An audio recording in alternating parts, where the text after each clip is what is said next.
وطر 3 پڑھتا ہوں، سورۃ الاعلیٰ ابھی یاد نہیں ہے، تو ٹھیک ہے، یہ تو افضلیت ہے. پڑھ لیتا ہوں 2 کر کے ایک رکعت میں. اور سورۃ الاعلیٰ تو افضلیت ہے کہ پہلی رکعت میں سورۃ الاعلیٰ، دوسری میں قل یا ایھا الکافرون، تیسرے میں قل ھو اللہ احد، اور اگر 5 ہیں تو چوتھی میں آپ قل اعوذ برب الفلق، قل اعوذ برب الناس، اس کو بھی آپ ایڈ کر لیں. ٹھیک ہے نا جی.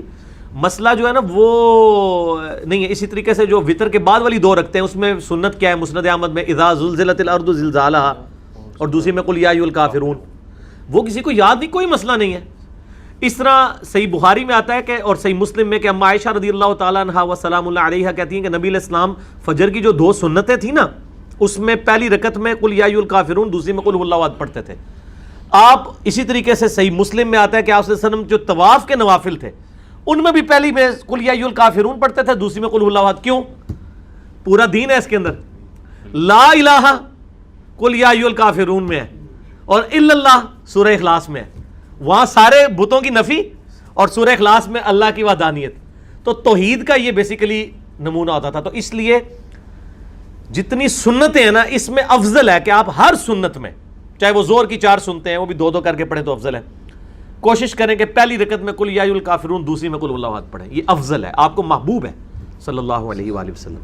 ابھی دعائے قنوت یاد نہیں، تو کیا 3 دفعہ کل سورہ نہیں اخلاص سورہ اخلاص کا تو تعلق دیکھیں، یہ لوگ اکثر سوال بھی پوچھتے ہیں، ان سے پوچھیں میرے بھائیوں، سورہ اخلاص دعا تو نہیں ہے، دعا کی جگہ دعا ہی لے گی. یہ پبلک میں مشہور ہے، میں نے کئی دفعہ بتایا ہے. مسئلہ 130 میرا وطر پہ، اس میں بھی میں نے بتایا ہے کہ جس کو دعائے قنوت یاد نہیں اس کی جگہ اور دعا پڑھے.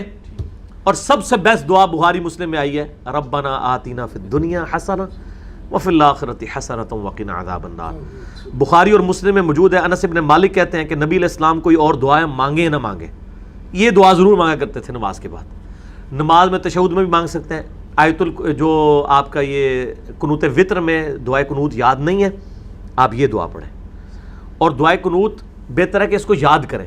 دعائے قنوت اگر کسی کو یاد نہیں تو اس کا یہ مطلب نہیں کہ اس کے وطر نہیں ہوں گے، وہ ایک موقع ہے دعا کرنے کا.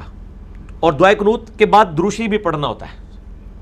ٹھیک ہے نا، دعائے قنوت کے بعد دروشی پڑھنا بھی سنت ہے. نماز جنازہ میں بھی دروشی سنت ہے، عام نماز میں بھی، اور وطر میں دعائے قنوت کے بعد.